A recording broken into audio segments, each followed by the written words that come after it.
Hello friends, welcome back to my channel. তো আজকে যে ভিডিওটা নিয়ে এসেছি এটা হলো ভেন্ডির রেসিপি।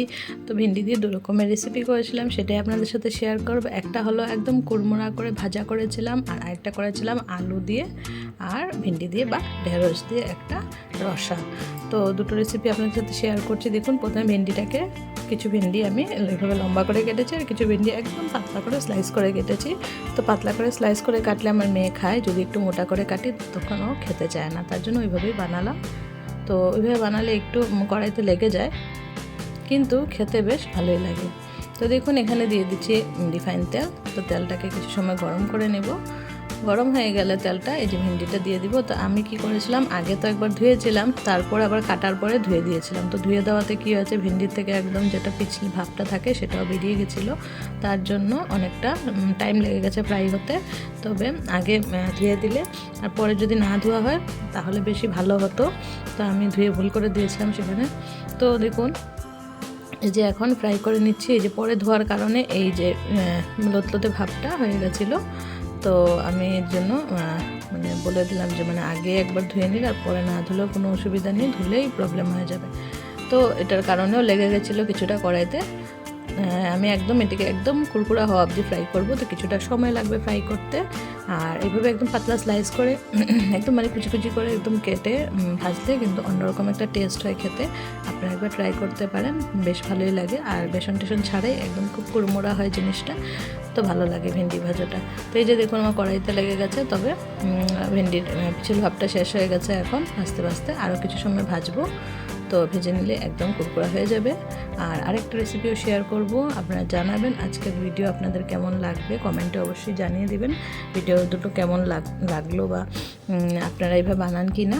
তো একটা রেডি হয়ে যাচ্ছে। আর এই যে আরেকটার জন্য এভাবে পাতলা করে আলু কেটে নিয়েছি, আর ভেন্ডি তো কেটেছি পাতলা করে লম্বা লম্বা করে, আর আলুটাকেও পাতলা করে দিয়েছি। তো দেখুন, আরও কিছু সময় লাগবে, তারপর একদম রেডি হয়ে যাবে। এই যে দেখুন, এবার কড়াইয়ের গায়ের থেকে ছেড়ে দিয়েছে, তো একদম কমে গেছে। দেখুন, একদমই কম হয়ে গেছে, আর একদম ঝুড়ি ভাজার মতো হয়েছে, আর টেস্টিও ভালোই হয়। তো এই যে দেখুন, আমার এটা রেডি হয়ে গেছে। একটা রেসিপি ভেন্ডির আরেকটা রেসিপিও শেয়ার করে দিচ্ছি, তো দেখতে থাকুন ভিডিওটা। তো কুরকুরা ভেন্ডিটা রেডি হওয়ার পর নামিয়ে নিয়ে এখন কড়াইতে দিয়ে দিলাম সামান্য একটু সরষের তেল। তেলটা গরম হয়ে গেছে। তেলটা গরম হয়ে যাওয়ার পর এখন ভেন্ডিগুলো ভেজে নেব। ভেন্ডি বা ঢেঁড়স, আমাদের এখানে ভেন্ডি ওয়ার্ডটাই ইউজ করা হয়, তাই জন্য ভেন্ডি বলি। তো যারা ঢেঁড়স বলেন তাদের জন্য বললাম। তো এখন ঢেঁড়সগুলো দিয়ে দিলাম, দিয়ে নুন আর হলুদ দিয়ে দিচ্ছি, দিয়ে এখন সুন্দর করে ভেজে নেব। তো ঢেঁড়সটাকে ভালো করে ফ্রাই করে নেব।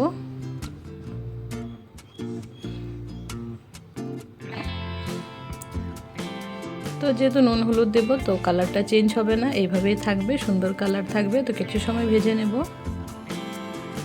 তো ভেন্ডি তো আর ঢাকার দরকার নেই, এমনি নরম, তো না ঢেকেই করছি। কিছু সময় ধরে ভেজে নিয়ে তারপর তুলে রেখে দেবো।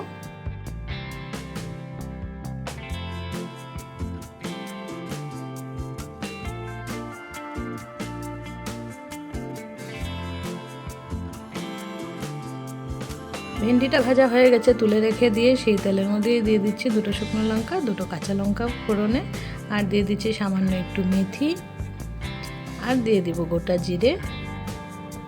এগুলো দিয়ে একটা সম্বাসের মতো দিয়ে দিচ্ছি, বা ফোড়ন দিয়ে দিচ্ছি একটা। তো এটার ফ্লেভারটা খুব ভালো হবে, কিন্তু মেথিটা খুবই কম ইউজ করতে হবে, বেশি ইউজ করলে তেতো লাগবে। আর এখন দিয়ে দিলাম কেটে রাখা আলুটা। তো এবার আলুটাকে হলুদ নুন দিয়ে ভাজবো, ঢেকে ভাজবো যাতে বয়েল হয়ে যায়, কারণ ভেন্ডি তো এমনিতেই সফট। তো আলুটা যদি সিদ্ধ না হয় তাহলে ভেন্ডির সাথে তো আর সিদ্ধ করতে পারবো না, তাই জন্য আলুটাকে এক্সট্রা করেই সিদ্ধ করতে হবে ভাজার সময়। তো দিয়ে দিলাম নুন, আলুটাকে ঢেকে ভাজবো, তো একসাথে বয়েল হয়ে যাবে। আর এখন দিয়ে দিব হলুদ, নুন হলুদ দিয়ে এবার আলুটা ফ্রাই করব কিছু সময়।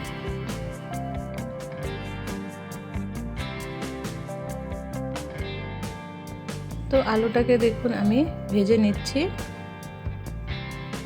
তো ঢেকে ঢেকে ভেজেছিলাম, ভাজা হয়ে গেছে। এবার দিয়ে দিচ্ছি জিরে গুঁড়ো, আর দিয়ে দিচ্ছি ধনে গুঁড়ো। এখন ভালো করে মিক্স করে নেব। যেহেতু শুকনো লঙ্কা আর কাঁচা লঙ্কা অলরেডি দেওয়া আছে, তাই তরকারিটা এমনিতেই ঝাল হবে, আর ঝাল না দিলেও চলবে।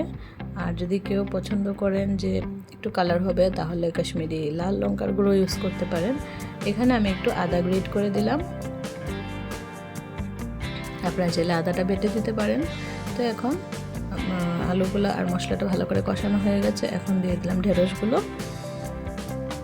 তো ভেন্ডিগুলো দিয়ে সুন্দর করে নাড়াচাড়া করে নিচ্ছি।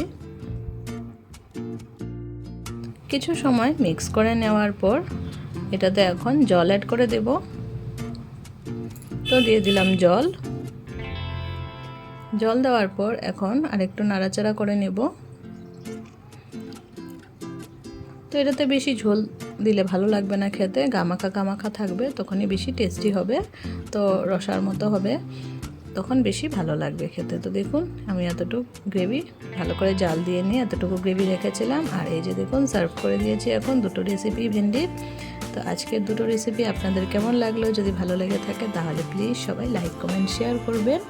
আর যারা চ্যানেলে নতুন বন্ধু আছেন প্লিজ চ্যানেলটাকে সাবস্ক্রাইব করে বেল আইকনটা প্রেস করে রাখবেন, তাহলে আমার ভিডিওজের নোটিফিকেশন আপনারা পেয়ে যাবেন।